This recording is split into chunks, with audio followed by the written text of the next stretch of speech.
Jadi la ilaha illallah itu menunjukkan diri kita. La menunjukkan apa tadi? Tubuh pada kita. Ilaha menunjukkan hati pada kita. Ilah menunjukkan nyawa pada kita. Allah menunjukkan rahasia pada kita. Maka saya bilang diri kita 4 lapis.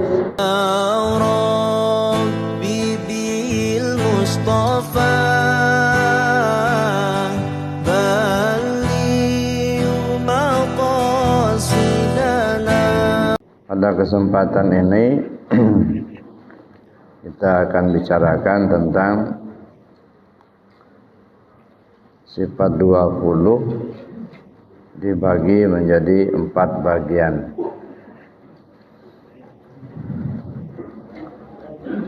Sifat 20 ini kita lihat dari 4 bagian. Pertama disebut dengan sifat nafsiyah.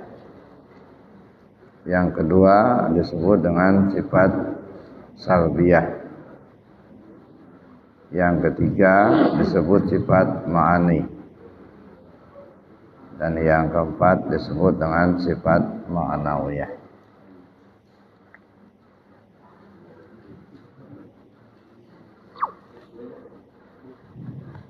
Sifat nafsiyah itu artinya sifat yang menunjukkan dirinya Allah. Sebenarnya ini bukan sifat, tetapi ini merupakan ya dirinya Allah atau disebut dengan wujud. Jadi sifat nafsiyah itu hanya ada satu, yaitu wujud. Kemudian yang kedua sifat salbiyah. Sifat salbiyah itu ada 5. Qidam, baqa, mukhalafah lil hawadis, qiyamu ta'ala binafsi, dan wahdaniyat. Itu sifat salbiyah. Kemudian yang ketiga disebut sifat ma'ani. Sifat ma'ani ini ada 7. Qadrat, iradat, ilmu, hayat, sama, basar, dan kalam. Kemudian yang keempat sifat ma'nawiyah. Sifat ma'nawiyah ini ada 7. Qadirun, muridun, alimun, hayyun, sami'un, basirun, dan mutakallimun. Pertama sifat yang disebut dengan sifat nafsiyah. Sifat nafsiyah ini hanya ada satu sifat, yaitu wujud. Wujud itu artinya ada. Maka lawan daripada sifat wujud itu adalah tiada. Maka disebut mustahil. Allah Ta'ala itu tiada. Ya. Nah kenapa? Karena sifat mustahil Allah Ta'ala itu tiada adam. Nah wajib bersifat wujud. Wujudnya Allah itu ya, ada 4 bagian yang ada pada sifat wujud. Yang pertama ada zat. Yang kedua ada sifat. Yang ketiga ada asma. Dan yang keempat ada af'al. Jadi kalau kita bicara tentang wujud itu mesti ada 4. Zat, sifat, asma, dan af'al. Kemudian sifat salbiyah. Sebenarnya salbiyah itu bukan sifat, tetapi lebih kepada khabariyah. Jadi mengkhabarkan. Nah, sifat salbiyah ini ada 5. Qidam, baqa, mukhalafah lil hawadis, qiyamu ta'ala binafsi, dan wahdaniyat. Qidam itu artinya terdahulu. Ya, mustahil Allah Ta'ala itu terkemudian. Sifat qidam ini ada pada diri kita. Beberapa waktu yang lalu pernah kita bahas ini. Ya. Mana sifat qidam yang ada di diri kita terdahulu. Nah, gambaran terdahulu itu ya ada pada diri manusia. Ya, kakak lebih dahulu ada pada adik. Gitu ya. Ayah lebih dahulu ada daripada anak.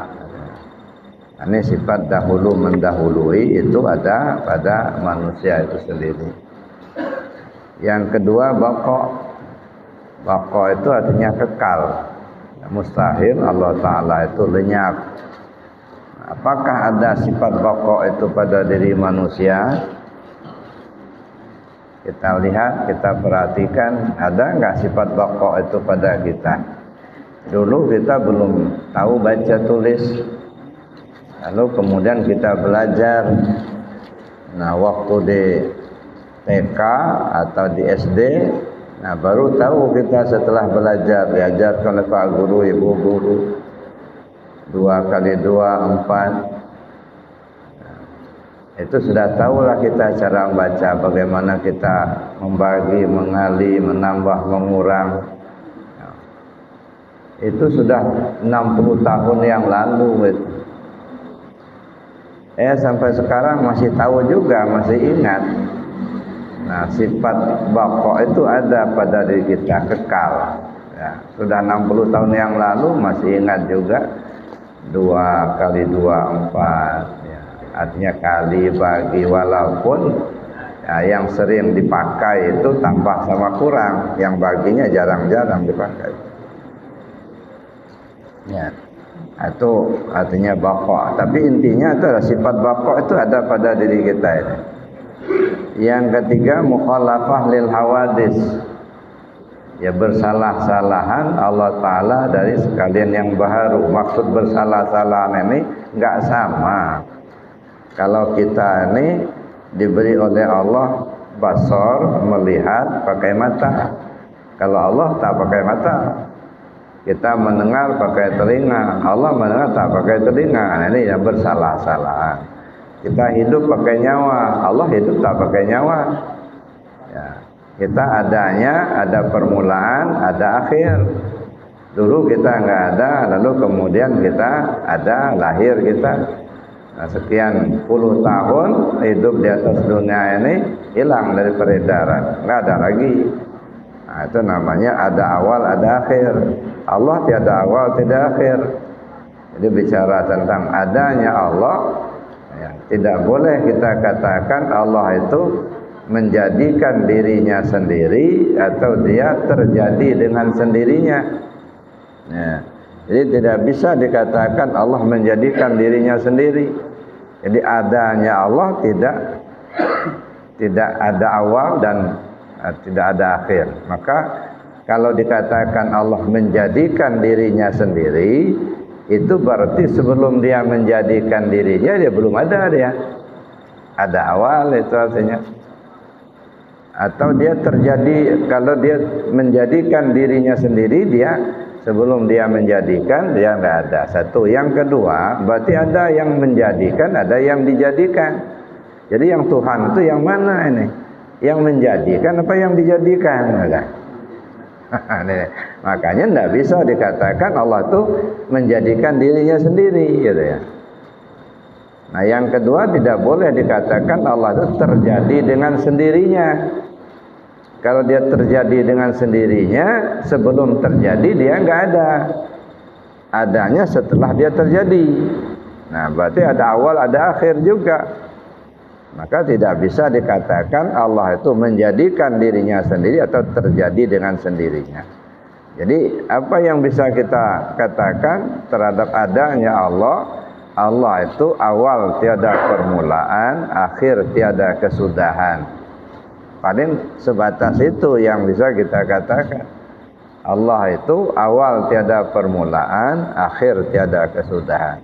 Nah, kalau kita ada permulaan, ada kesudahan. Nah, itu tubuh yang kasar ini ada permulaan, nanti ada kesudahannya. Beda dengan ruh kita. Kalau ruh kita ini ada permulaan tapi tiada kesudahan, maka disebut ruh kita ini ya muhdas qadim, ya makhluk yang dikekalkan oleh Allah. Sebenarnya ruh kita itu tidak bersifat kekal, tetapi dikekalkan oleh Allah, karena Allah tidak berkehendak untuk melenyapkan. Jadi ada beberapa makhluk yang memang dikekalkan. Antara lain ruh kita manusia ini satu, kemudian surga, neraka, ya, kemudian aras, kursi, Ya, itu makhluk, itu tapi Allah tidak berkehendak untuk melenyapkannya. Maka disebut muhdas qadim. Ya, beda. Qiyamu binafsih, berdiri dengan sendirinya. Kita juga ada sifat qiyamu ta'ala binafsih ini. Artinya Allah itu berdiri dengan sendirinya. Maksudnya Allah tidak ditopang oleh kekuatan lain. Allah berkuasa tanpa ada yang memberi kuasa. Ya, Allah berkuasa tidak perlu ada yang mendukungnya.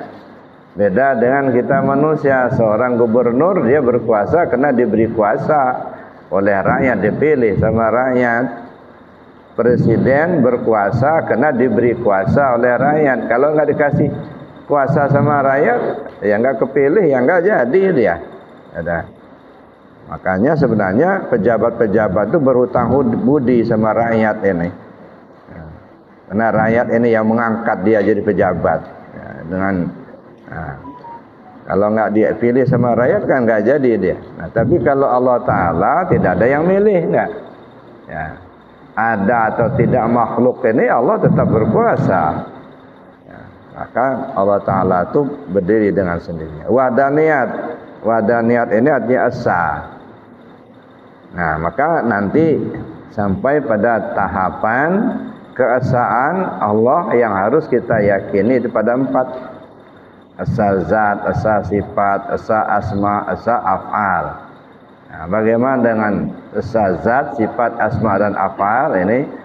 Nanti insya Allah pada kesempatan lain kita kaji lebih jauh. Gitu ya. Nah, jadi belum sempurna ya keyakinan kita terhadap keesaan Allah kalau kita belum memahami keesaan yang 4 ini. Ya, esa zat, esa sifat, esa asma dan esa af'al. Nah, itu yang nama sifat salbiyah. Jadi sifat salbiyah ini ada 5, qidam, baqa, mukhallafah lil hawadis, qiyamu ta'ala binafsi dan wahdaniyat. Kemudian yang ketiga, sifat ma'ani. Sifat ma'ani itu adalah sifat yang maujud pada zihin dan maujud pada kharij. Artinya ada pada pikiran dan ada pada kenyataan. Umpamanya satu, ya,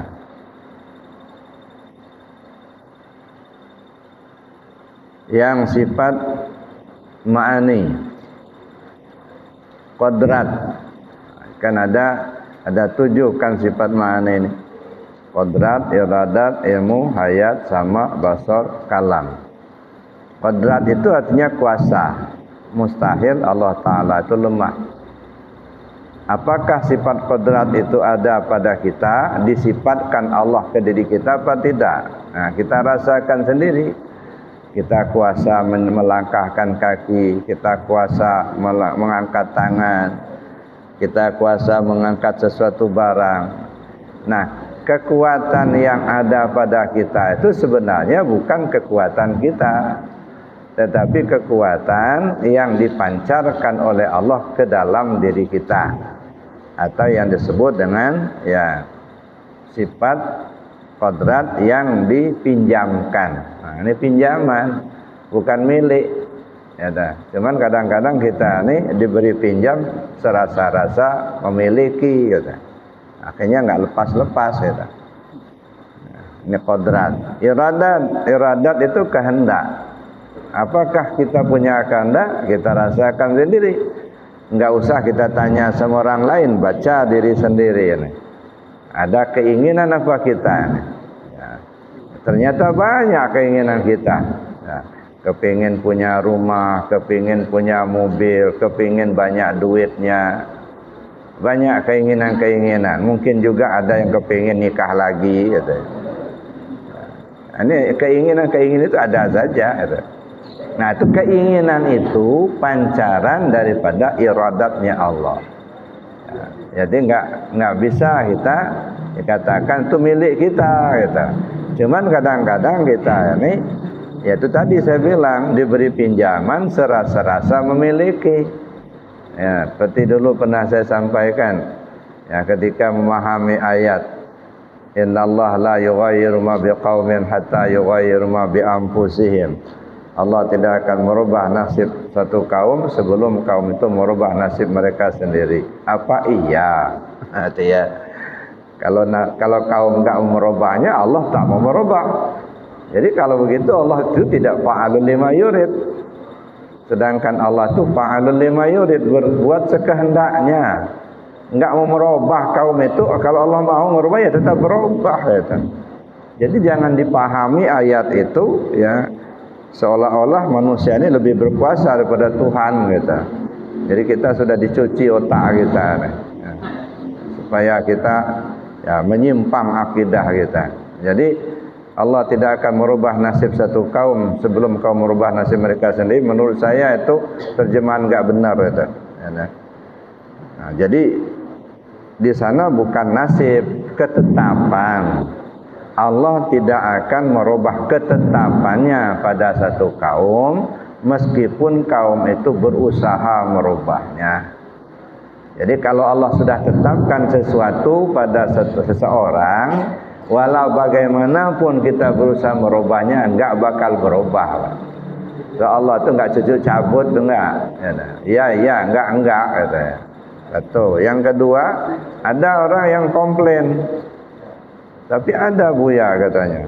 Ada seseorang, dia tuh miskin betul. Tanah saja numpang tanah orang, rumahnya dinding geribit. Tapi kemudian dia berusaha keras, tak kenal hujan, tak kenal panas. Ya. Tak kenal siang malam, begitu berusaha. Kalau petani misalnya ya berangkat pagi pulang sudah sore begitu. Walaupun hujan panas tetap dia kerja. Kalau dia dagang juga begitu. Sehingga akhirnya berhasil. Ya, dia banyak duit sehingga akhirnya bisa beli rumah, bisa beli mobil. Jadi kalau dia nggak berusaha kan nggak berubah nasibnya. Nah sekarang coba tengok, coba kita perhatikan. Orang itu mau berusaha atas gerak siapa? Allah. Gerak dia sendiri bukan, itu ya satu. Yang kedua, orang itu mau berusaha, bisa berusaha karena dia sehat. Yang ngasih sehat siapa? Allah. Orang itu bisa bekerja karena kuat. Kalau dia lumpuh kan nggak bisa kerja dia. Ada kekuatan pada dirinya. Yang memberi kekuatan pada dirinya siapa? Allah juga. Mata. Jadi Allah gerakkan hatinya mau bekerja, Allah kasih dia kekuatan. Nah, sehingga dia bisa untuk berbuat. Yang punya dia sendiri siapa? Mana? Enggak ada. Nah, satu. Apakah bisa berubah nasibnya? Saya pikir tidak. Jangan kita melihat nasib seseorang itu pada saat terjadi sekarang, Pak. Itu kata kita nasibnya sekarang. Tapi nasibnya berikutnya kan kita nggak tahu. Jadi yang dilihat itu bukan nasibnya pada saat terjadi, tapi ketetapan Allah. Allah sudah menetapkan bahwa si A itu umur sekian dalam kondisi miskin harta. Lalu kemudian Allah gerakkan hatinya untuk bekerja, Allah beri kesehatan, Allah beri kekuatan, Allah turunkan rahmat sehingga ketetapannya pada tahun sekian dia menjadi orang kaya. Jadi bukan merubah nasib, menjalani ketetapan, kata. Jadi enggak ada nasib yang berubah, enggak ada. Menjalani ketetapan. Sebab belum kita lahir ke dunia ini, itu skenarionya sudah selesai, Pak. Nah, enggak berubah lagi, enggak ada yang ditip enggak. Nah, jadi skenarionya sudah ada. Kapan kita mati, di mana kita mati, bagaimana keberuntungan kita di dunia, itu ya. Apa yang akan kita lakukan, itu sudah. Termasuk Bapak duduk di sana sudah ada ketetapannya. Ada. Iya. Pada pagi Rebu tanggal sekian tahun sekian Bapak mau duduk di Masjid Al-Yakin, nyender di dinding. Iya kan? Makanya walaupun diajak ke sini juga nggak mau, dia memang udah ketetapan aja begitu. Enggak, bukan nembak, bukan. Enggak apa-apa. Jadi artinya kita ini ngejalani ketetapan. Maka saya katakan yang pemahamannya innallah la yughayyiru ma biqaumin hatta yughayyiru ma bi anfusihim, itu artinya Allah tidak akan merubah ketetapannya pada satu kaum meskipun kaum itu berusaha merubahnya. Jadi bagaimanapun kita berusaha merubah nggak bakal berubah kalau Allah sudah tetapkan, gitu. Karena nggak ada yang bisa mengalahi Tuhan, gitu. Kemudian ilmu itu artinya tahu, ya. Apakah kita ini punya ilmu? Kata kita iya, gitu ya. Oh, saya tahu loh, di sana itu pengajiannya pagi hari Rabu. Ya, pertama itu kan pengetahuan. Saya tahu itu api itu panas. Saya tahu air itu membasahi. Itu pengetahuan kita. Tapi kita tahunya dari mana? Allah yang ngasih tahu. Waktu belum dikasih tahu sama Allah kan nggak ada tahu kita. Coba tes jabang bayi yang baru lahir itu. Apakah api itu panas? Nggak bisa ngejawab, dia nggak tahu. Tadi hehehe aja dia. Jadi artinya tahunya kita karena diberitahu sama Allah. Kalau begitu sebenarnya yang berilmu siapa? Allah. Maka jangan sombong kita mentang-mentang sekolah tinggi merasa ilmu banyak, itu ya nggak ada. Maka ini yang perlu saya jelaskan juga. Ya, kalau ada sebahagian orang ya anti tasawuf sampai-sampai Imam Syafi'i dibawa-bawa, gitu. Imam Syafi'i itu anti tasawuf katanya. Saya pernah dengar itu ceramahnya seperti itu. Nah, dia pernah Imam Syafi'i pernah mengatakan katanya, kalau orang belajar tasawuf di waktu pagi, maka sore dia bodoh. Kalau orang belajar tasawuf selama 40 hari, maka dia tidak akan kembali normal lagi. Nah, ini senjata orang-orang yang tidak senang dengan tasawuf. Seolah-olah Imam Syafi'i itu anti tasawuf, padahal bukan. Imam Syafi'i itu orang sufi kok. Coba perhatikan istinbat hukum yang dibuat Imam Syafi'i itu yang mendekati tasawuf itu justru Imam Syafi'i dengan metode ihtiyat. Nah, dengan metode ihtiyatnya yang lain nggak pakai, Imam Syafi'i pakai. Misalnya begini, awla mastumun nisa, bersentuhan laki perempuan batal apa tidak? Sehingga terjadilah 3 pendapat, ya. Kalau menurut Imam Malik, bersentuhan laki perempuan yang ajnabi itu membatalkan apabila ada sir, nyentuh tapi ada gairah, gitu. Itu baru batal. Kalau hanya bersentuhan saja enggak, kata Imam Malik. Tapi dalam pendapat Imam Abu Hanifah itu walaupun ada sir nggak batal. Yang membatal kalau sudah bersetubuh itu baru batal. Kalau kata Syafi'i, ya, bersentuhan itu ada sir tak ada sir tetap batal.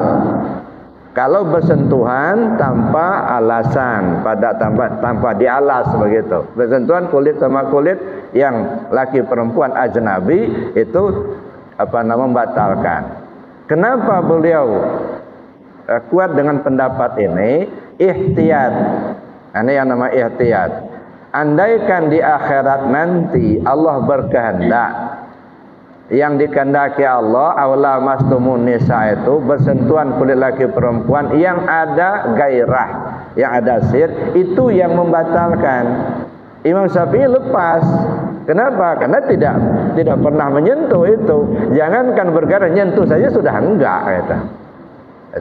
Tapi kalau kita ambil pendapat misalnya yang bersentuh, yang batal itu kalau sudah bersetubuh itu yang membatalkan. Andaikan Allah, ya, yang dikehendaki oleh Allah bersentuhan itu asal nyentuh saja itu sudah batal. Nah, yang mengikuti pendapat bersetubuh itu udah kena itu, ya. Begitu juga yang ada sir sudah kena. Nah, tapi kalau kita ambil pendapat bahwa bersentuhan saja itu sudah membatalkan, ada sir tak ada sir, artinya kan kita tidak pernah menggunakan itu, menyentuh itu, akhirnya kita aman, selamat. Nah, ini ketetapan hukum yang menggunakan tasawuf menurut saya. Jadi yang disebut oleh Imam Syafi'i itu, kalau orang belajar tasawuf di waktu pagi, di sore hari dia bodoh, maksudnya bukan idiot, Pak. Bukan nggak ngerti, bukan. Artinya nggak merasa tahu. Karena yang tahu itu Allah, gitu. Kita belajar tasawuf, yang tahu itu Allah. Kita nggak tahu, kan bodoh, gitu. Nah, kita belajar tasawuf misalnya, gitu ya. Lalu kemudian kita tahu yang kuasa itu Allah, bukan kita. Kita menjadi lemah. Jadi bukan dalam pengertian negatif, tapi dalam pengertian positif. Artinya setelah kita belajar, maka tahulah kita yang kuasa itu Allah, bukan kita. Yang berilmu itu Allah, bukan kita. Maka disebutlah bodoh. Makanya semakin bodoh semakin bagus sebenarnya. Ya, kalau dalam pandangan tasawuf, semakin kita merasa berilmu, semakin bodoh. Ya, karena dia nggak tahu yang berilmu itu siapa. Ya, yang betul Allah, bukan kita. Jadi positif, gitu ya.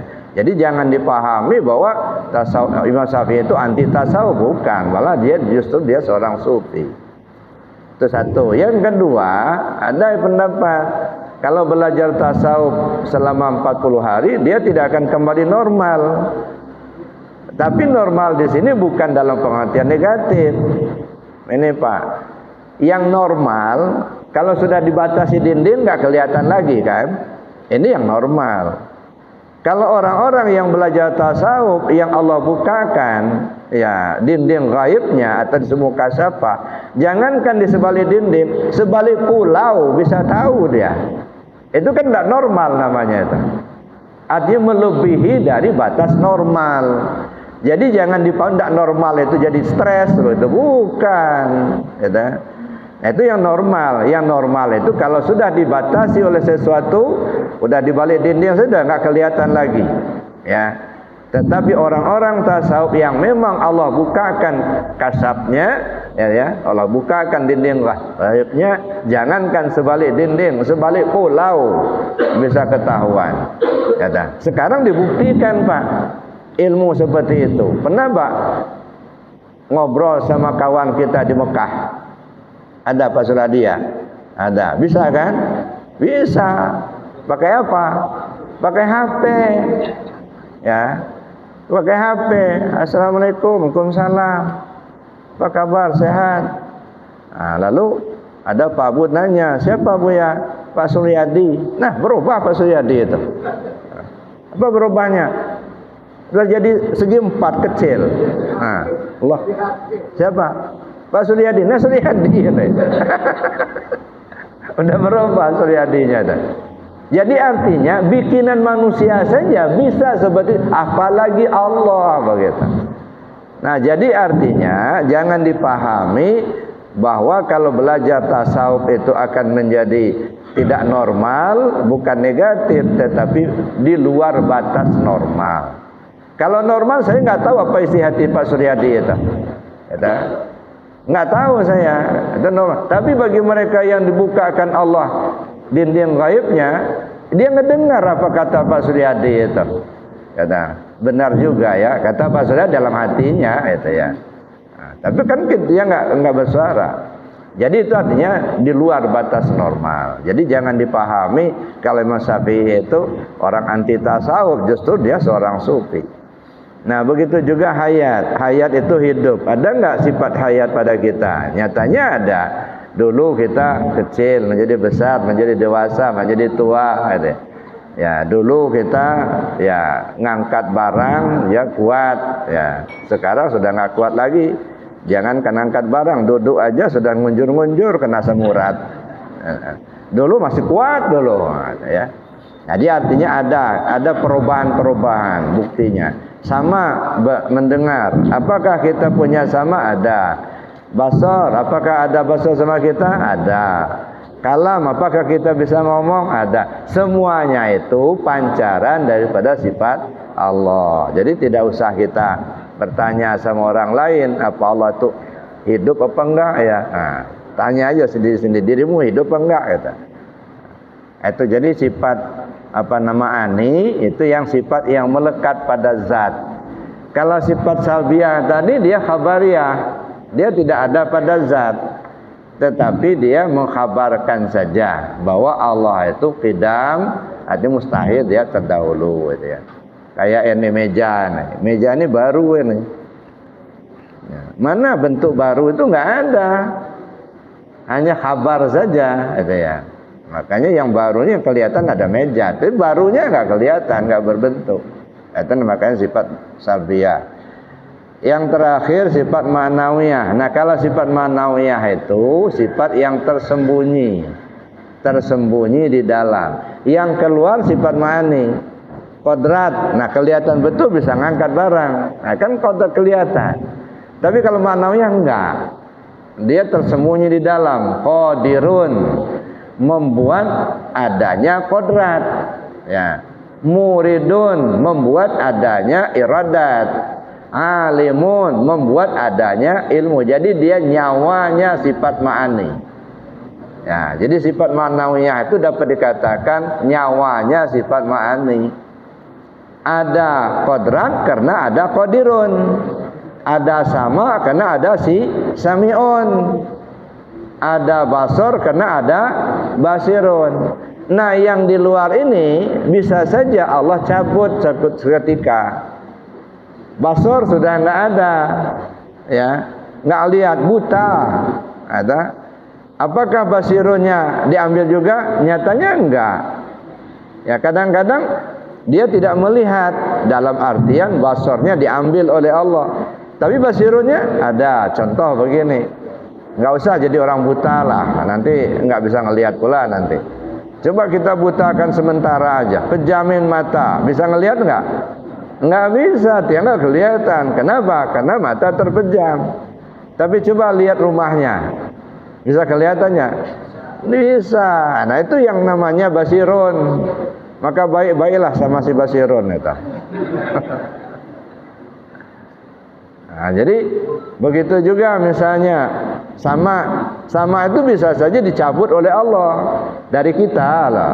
Tapi kalau Allah kan tetap baqa sifatnya, terus menerus dia bersifat sama. Tapi kalau kita, ada orang yang masih muda sudah nggak mendengar lagi, sudah nggak terang lagi, gitu ya.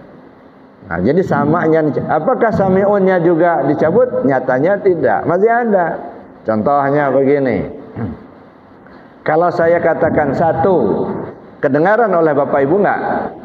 Kedengaran, ya dah. Nah sekarang saya diam, sama-sama diam. Coba seolah-olah mendengar saya ngomong satu tadi, bisa enggak? Bisa. Namanya bahasa kitanya terngiang-ngiang. Nah, si anu itu sudah enggak ada, tapi terngiang-ngiang, dia ngomongnya begini dulu. Nah terngiang-ngiangnya itu yang mendengar tapi bukan dengan telinganya. Nah, itu yang namanya sami'un. Maka di mana ada sama, di situ ada sami'un. Di mana ada basar, di situ ada basirun. Nah, begitu juga kalam. Kalam berarti bicara. Yang membuat kita bicara si mutakallimun. Nah, makanya saya katakan mulut itu nggak bisa ngomong. Ini, ya secara hakikat ini nggak bisa ngomong. Ini speaker. Nah, kayak itu tuh, nah speaker tuh. Orang yang nggak paham, speaker itulah yang ngomong. Padahal itu hanya penyampai suara. Jadi mulut kita ini sebenarnya penyampai suara. Yang ngomong bukan mulut. Kalau mulut kita bisa ngomong, mestinya mayat masih bisa ngomong. Kenapa? Mulutnya masih ada. Tapi kenyataannya mulut mayat sudah nggak bisa ngomong lagi. Itu membuktikan sebenarnya yang ngomong bukan mulutnya, ruhnya itu. Kata, ruh itu hidup dengan hayatnya Allah. Kalau dia nggak hidup nggak bisa ngomong dia. Nah kalau begitu yang menggerakkan orang bisa berbuat itu hanya Allah. Ini sifat ma'ani. Nah sekarang kita lihat ya, sifat ma'nawiyah tadi adalah sifat yang tersembunyi. Jadi ada 4 Bapak Ibu ya. Ada sifat nafsiyah. Berapa sifat nafsiyah? 1 wujud, artinya ada, gitu ya. Yang kedua sifat salbiyah, yang ketiga sifat ma'ani, yang keempat sifat ma'nawiyah. Nah, coba kita lihat ini apa hubungannya dengan diri kita. Ya. Sifat yang pertama sifat wujud. Sifat wujud itu dia terhimpun di dalam kalimah la. Pada kalimah la ilaha illallah. Jadi sifat wujud terhimpun pada kalimah la. Satu. Lalu kemudian sifat salbiyah. Sifat salbiyah itu terhimpun dalam kalimah ilaha. Ya. Qidam, baqa, mukhalafah lil hawadis, qiyam ta'ala bin nafsi dan wahdaniyat. Nah, jadi sifat salbiyah ya menghimpun ya 5 sifat ini. Atau terhimpun ya dia di dalam kalimat ilaha. Kemudian sifat ma'ani ada 7, qadrat, iradat, ilmu, hayat, sama, basar, kalam. Ya, terhimpunlah dia di dalam kalimat illah. Sedangkan sifat ma'nawiyah terhimpun di dalam kalimat lafaz jalalah Allah. Nah, jadi makanya sifat 20 itu sebenarnya menggambarkan kalimah la ilaha illallah. Satu, yang kedua kita kaitkan dengan diri kita. Apa hubungannya dengan diri kita? Kalimah apa sifat wujud atau sifat nafsiyah artinya diri. Jadi bahasa kitanya zat ya pada Allah pengertiannya dirinya Allah. Ya. Jangan dipahami zat itu kayak zat gula, zat garam, bukan. Zat dalam bahasa tauhid tapi pengertinya dirinya Allah itu sendiri. Yang dirinya Allah itu laisa kamitslihi syai'un. Ya. Nah, jadi kalau sifat wujud itu ada pada kita, kita tahu kita ini ada kalau tubuhnya kelihatan, Pak. Ada Pak Haji Suliadi apa enggak? Ada. Kenapa kita katakan ada? Tubuhnya ada. Nah, jadi kalimah la yang menghimpun sifat wujud tadi, nisbahnya ke diri kita adalah tubuh kita ini. Nah, jadi kalau kita katakan la, itu berarti menidakkan tubuh ini. Satu. Yang kedua, sifat salbiyah terhimpun di dalam kalimah ilaha. Ya. Sifat salbiyah ini ya dia tidak nampak pada kharij, artinya tidak bisa dilihat seperti apa bentuknya qidam, kan enggak. Dia sifatnya khabariyah saja. Dia hanya bisa diyakini dengan hati. Yakin kita kalau Allah itu sifatnya qidam, terdahulu dari makhluk. Sebelum ada makhluk Allah sudah ada duluan. Ini kan terdahulu ya kan? Nah, jadi khabariyah sifatnya. Karena dia diyakini dengan hati, maka sifat salbiyah yang terhimpun dalam kalimat ilah menunjukkan hati pada kita. Kedua, yang ketiga sifat ma'ani. Sifat ma'ani itu ada 7. Ya, 7 sifat ma'ani. Qadrat, iradat, ilmu, hayat, sama, basar dan kalam. Tetapi 6 sifat dari sifat ma'ani itu sangat tergantung kepada hayat. Ada hayat maka timbullah qadrat, timbul iradat, timbullah sama, timbullah basar, timbullah ilmu, timbullah kalam. Jadi 6 sifat itu tergantung kepada hayat. Hayat pada kita nyawa namanya. Maka kalimah illa menunjukkan nyawa pada kita. Nah, yang terakhir sifat ma'nawiyah. Sifat ma'nawiyah itu sifat yang tersembunyi. Dia menghidupkan sifat ma'ani. Ya tak? Jadi yang ada pada kita rahasia namanya. Jadi sifat yang tersembunyi itu adalah sifat ma'nawiyah. Nah, nisbahnya kepada diri kita itu adalah rahasia pada kita. Jadi sifat 20 yang terhimpun dalam kalimah la ilaha illallah itu mengisyarat kepada diri kita sendiri. La menunjukkan tubuh pada kita, ilaha menunjukkan hati pada kita, ilah menunjukkan nyawa pada kita, sedangkan Allah menunjukkan rahasia pada kita. Jadi kalau kita katakan zikir la ilaha illallah, menafikan diri kita sendiri sebenarnya. Jadi kita ngebaca diri sendiri, la ilaha illallah. Tidak ada Tuhan selain Allah. Mana yang Tuhan? Yang Tuhan itu punya sifat 7. Ya. Qadrat, iradat, ilmu, sama, basar, kalam. Nah, sifat 7 itu ada pada diri kita. Berarti sifat 7 yang ada pada diri kita inilah yang kita tiadakan. Nah, jadi kalau kita katakan la ilaha illallah, tak ada Tuhan selain Allah, artinya apa? Sifat 7 yang ada pada kita itu sebenarnya enggak ada. Ya, tidak kuasa, kita tidak kuasa yang kuasa Allah. La qadirun, la muridun, la alimun, la hayyun, la sami'un, la basirun, la mutakallimun illallah. Jadi kalau kita zikir la ilaha illallah, artinya meniadakan keakuan diri kita, tapi kita isbatkan hanya kepada Allah semata. Makanya kata Nabi, kalau ingin perbaru iman, banyak-banyak sebut la ilaha illallah. Semakin banyak kita sebut la ilaha illallah, semakin terasa, semakin paham. Akhirnya kita mengakui betul bahwa kita ini lemah, yang kuat itu Allah. Ngakui betul kita ini, kalau kita ini bodoh, yang pintar itu Allah. Nah, barulah kita masuk kepada iman di dalam hati kita tadi. Jadi bukan iman hanya di kepala gitu ya. Ya, jadi itu Bapak Ibu. Jadi kalimat la ilaha illallah menghimpun sifat 20. Ya, sedangkan sifat 20 ini ada pada kalimat la ilallah menunjukkan kepada diri kita sendiri. Jadi la ilaha illallah itu menunjukkan diri kita. La menunjukkan apa tadi? Tubuh pada kita. Ilaha menunjukkan hati pada kita. Ilah menunjukkan nyawa pada kita. Allah menunjukkan rahasia pada kita. Maka saya bilang diri kita 4 lapis. Ada tubuh, ada hati, ada nyawa, ada rahasia diri gitu. Dan itu yang harus kita pahami betul gitu. Nah, kalau kita sudah paham, nggak ada kita merasa kita yang paling pintar, kita yang berilmu, orang lain bodoh semua, enggak. Merasa kita nggak punya, merasa kita nggak tahu gitu. Yang tahu itu Allah gitu. Merasa kita nggak melihat, yang melihat itu Allah. Nah, jadi sehingga masuklah kita kepada keyakinan yang benar tadi. Mudah-mudahan Allah beri petunjuk pada kita. Amin. Allahumma amin. Baik Bapak Ibu, ya saya kira karena waktu yang sudah agak siang, saya cukupkan demikian materinya. Ya, sementara saya akhiri dulu. Assalamualaikum warahmatullahi wabarakatuh.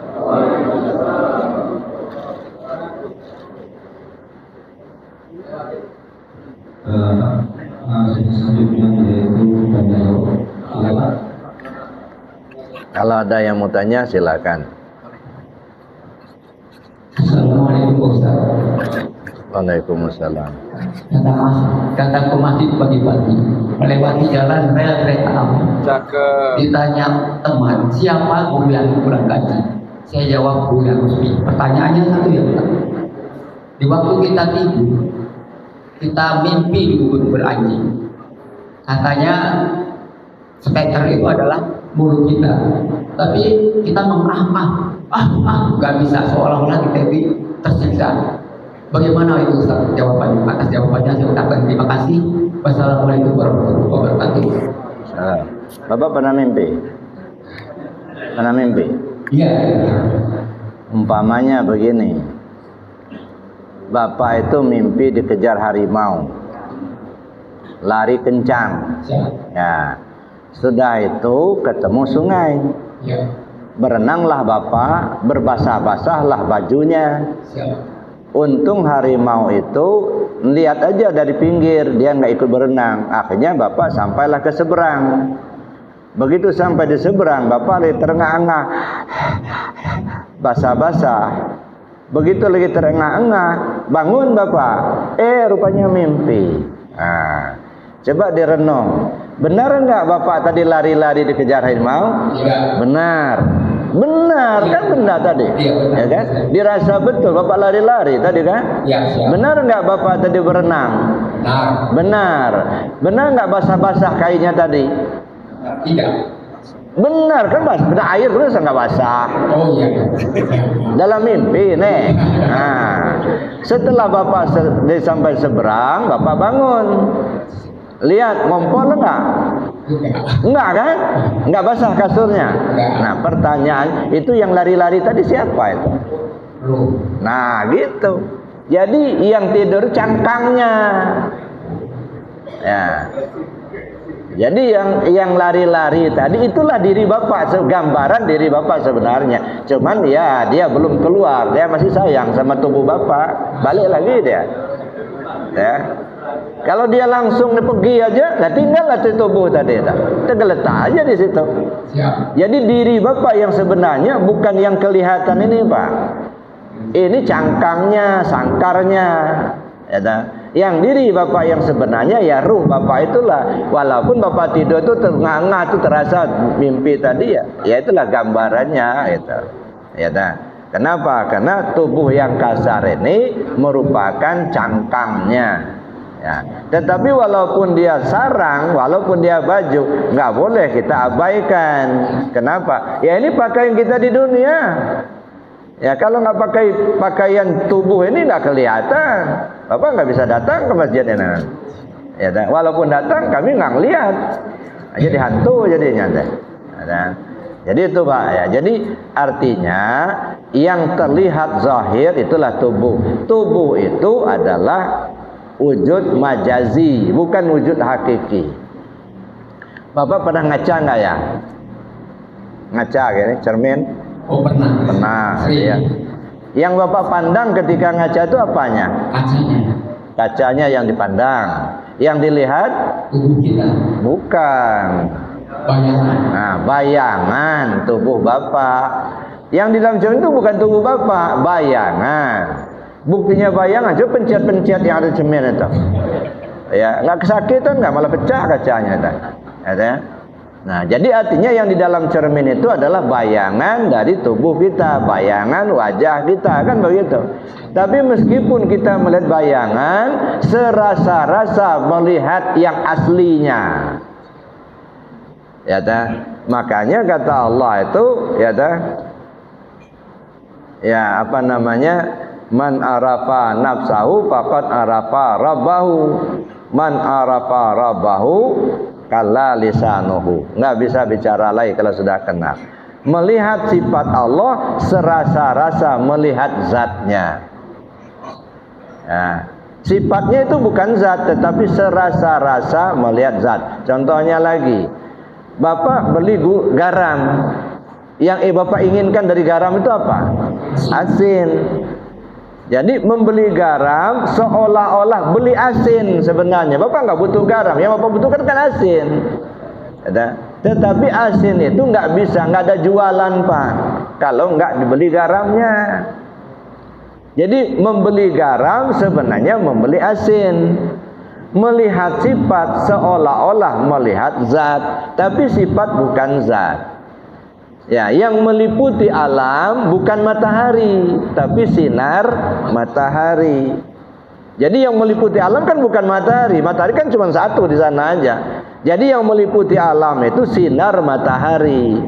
Cuman sinar matahari tidak terpisah dengan mataharinya. Ya, banyak istilah begini. Ya, kapas itu warnanya apa? Putih. Putih itu kapas apa bukan? Putih itu kapas atau bukan Pak? Bukan, itu warna. Putih kan warna.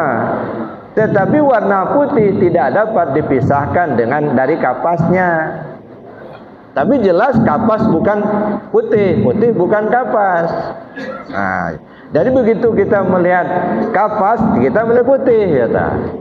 Begitu kita melihat putih, nah itu kapas. Tapi bukan setiap putih itu kapas. Pici Pak Suryadi putih juga, tapi bukan kapas. Itu Pak ya.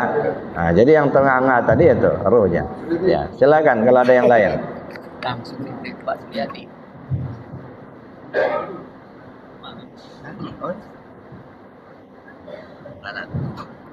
Assalamualaikum warahmatullahi wabarakatuh. Salam. Izinkan saya di zaman modern ini bersama teknologi kadang-kadang mendukung, tetapi ada saja yang negatif terhadap yang ada di dunia. Mungkin yang berpendapat atau bicara mengenai tasawuf itu kita akan bodoh kalau belajar tasawuf, itu dilihat dari negatif thinkingnya.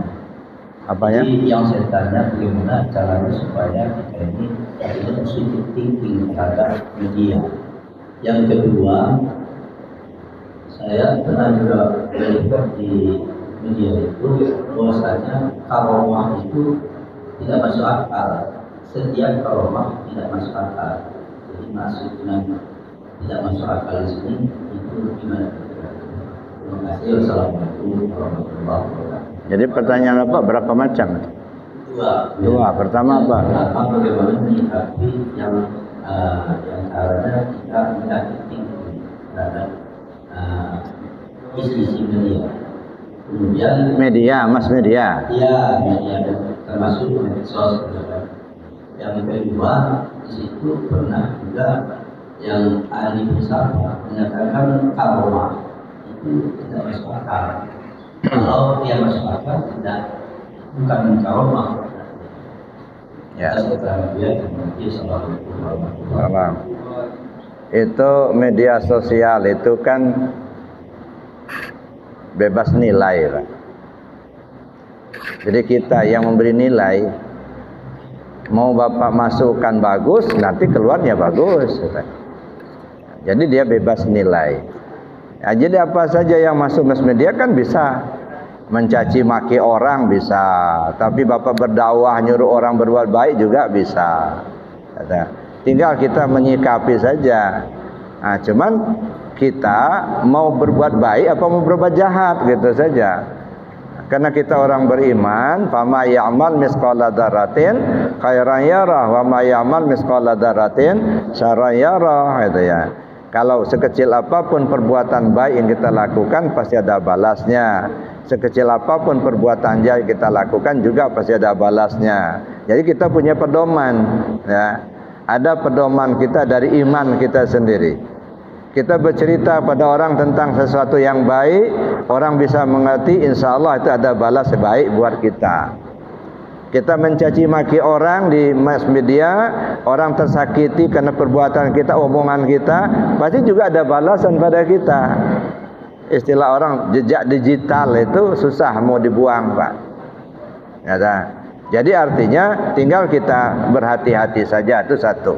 Yang kedua, bagaimana kita menyikapi, ya? Ya kira-kira yang benar ambil, yang nggak benar jangan. Yang kira-kira ya tidak semua yang di mass media itu ya bagus, banyak juga yang tidak bagusnya. Nah kita pilihlah mana yang bagus diambil, yang tidak bagus jangan diambil, kan begitu. Nah cuman kalau memang nggak kuat, nggak bisa memilah, ya jangan pakai HP, Pak. Tinggalkan aja. Itu aman itu. Ya. Tapi apakah tidak pakai HP, tidak pakai mass media itu kita nggak bisa berbuat jahat? Banyak kesempatan berbuat jahat juga, gitu. Lagi ngobrol sama kawan, nggak direkam, nggak. Tapi mencaci maki orang, ya berdosa juga, Pak. Ya, jadi tergantung bagaimana kita menyikapi saja, gitu. Nggak bisa kita hambat itu, Pak. Itu teknologi yang ditemukan oleh manusia. Allah juga yang ngasih itu, membuktikan. Jadi mass media itu kalau menurut saya itu pembuktian akan kebenaran Allah. Dulu kita ya ngelihat orang gila itu kita jijik. Ya masa ya ketawa-ketawa di pinggir jalan begitu. Ya ngobrol-ngobrol sendiri di pinggir jalan. Orang-orang gila. Sekarang banyak Pak ketawa-ketawa sendiri di pinggir jalan. Iya. Tapi pakai HP gitu. Nah, itu pembuktian. Ternyata orang gila itu kena ada yang didengarnya. Kita aja yang nggak ngedengar. Dia ngedengar, dia ngajak nyanyi, dia ngajak orkes gitu apa. Nah, akhirnya dia nyanyi sendiri. Lalu dia diajak oleh orang ngobrol, lah dia jawab sendiri. Kita yang nggak ngerti, orang gila kata kita. Tapi sebenarnya dia ngejawab, dia ngobrol sama orang lain yang dia dengar. Ya, cuman kita nggak ngetahui, nggak tahu, nggak ngelihat, kata kita orang gila. Nah itu pembuktian sekarang nih. Ternyata benar, bisa orang mendengar dari jarak jauh. Ada suara tanpa ada orang kelihatan di depan dia. Ya, Nah ini pembuktian. Jadi buktinya bahwa Allah itu berkuasa. Lihat ada HP. Nah banyak sebenarnya bukti-bukti itu. Dulu ada orang tua, orang sufi itu berkata, nanti di akhir zaman kotak segi 4 itu bisa ngomong katanya. Kata masa iya kotak ini bisa ngomong? Nyatanya benar Pak. TV kan segi 4 juga ngomong dia. Nanti apa dikerjakan orang di luar sana kelihatan dari dalam kamar kita. Pakai TV disiarkan di situ kan itu kelihatan kan. Nah begitu juga lebih dari itu Allah melihat perbuatan kita sekarang ini dengan waktu yang sama Allah melihat juga perbuatan orang di Amerika sana itu. Nah buktinya mana? Ya kita bisa ngelihat di TV mah. Perbuatan manusia aja bisa kita lihat gitu ya. Yang ditayangkan di Amerika bisa kita lihat di kamar kita di Indonesia. Itu perbuatan manusia, apalagi Allah begitu. Jadi semua teknologi itu ditampilkan oleh Allah untuk membuktikan kebenaran Allah. Nah, itu mass media itu. Jadi apa yang ditampilkan ini sebenarnya untuk membuktikan kebenaran. Coba manusia aja yang kadang nggak percaya juga sama Tuhan, gitu. Sudah begitu banyak bukti-bukti yang ditampilkan oleh Allah, tapi masih juga nggak percaya sama Allah. Ya. Mulai dari apa yang kita lihat, apa yang kita dengar, apa yang kita alami, itu pembuktian semua itu. Ada HP, ada TV, dan lain sebagainya lah. Itu sebagai pembuktian semua. Makanya kata Allah, fabi ayyi ala'i rabbikuma tukadziban. Yang mana lagi yang kalian dustakan itu? Sudah sedemikian banyak contoh dan buktinya masih juga nggak percaya. Gitu. Nah. Itu yang pertama. Yang kedua, karamah itu nggak masuk akal. Benar Pak. Ya dah. Kalau masuk akal bisa diakal-akalin, bukan karamah namanya itu. Ada. Nah, itu bisa saja itu ada rekayasa. Kayak apa namanya sulap. Nah, itu kan rekayasa. Itu bisa diakalin. Itu bukan karamah. Kelihatan begitu pas dia masuk, gitu. Lalu dipotong pakai pedang itu. Keluar nggak apa-apa. Ya bukan dipotong Pak. Kalau kena dia potong benar itu. Begitu dia masuk nyumput di sebelah itu. Lalu kemudian ditawarkan itu yang dipotong itu ya memang nggak kena orangnya itu. Itu diakal-akalin itu. Nah, kalau karamah nggak bisa diakal-akalin ya dah. Jadi nggak masuk akal. Itu kenapa? Karena kalau masuk akal banyak orang yang bikin karamah Pak. Nah, kalau masuk akal artinya bisa diakalin, tapi enggak. Ya dah. Karamah itu adalah suatu kemuliaan, kelebihan yang ditunjukkan oleh Allah lewat hambanya. Ya, yang kita enggak tahu. Banyak tuh karamah-karamah. Kalau kepada Rasul namanya mukjizat. Ya. Kalau kepada kita yang awam ini karamah, ya, kepada yang biasa. Tapi kalau kepada Rasul mukjizat namanya itu. Banyak contoh-contoh yang seperti itu. Yang kita nggak bisa diakal-akalin, nggak bisa. Apa yang dikehendaki Allah itu yang terjadi. Saya kira itu. Mungkin masih ada yang lain. Cukup. Baik Bapak Ibu, kita akhiri dengan doa dan kafarat majelis. Bismillahirrahmanirrahim. Allahumma inni astaudi'uka ma 'allamtani wardudhu ilayya inda hajati wa la tansani ya rabbal alamin. Subhanakallahumma wa bihamdika asyhadu an la ilaha illa anta astaghfiruka wa atubu ilaik. Assalamualaikum warahmatullahi wabarakatuh.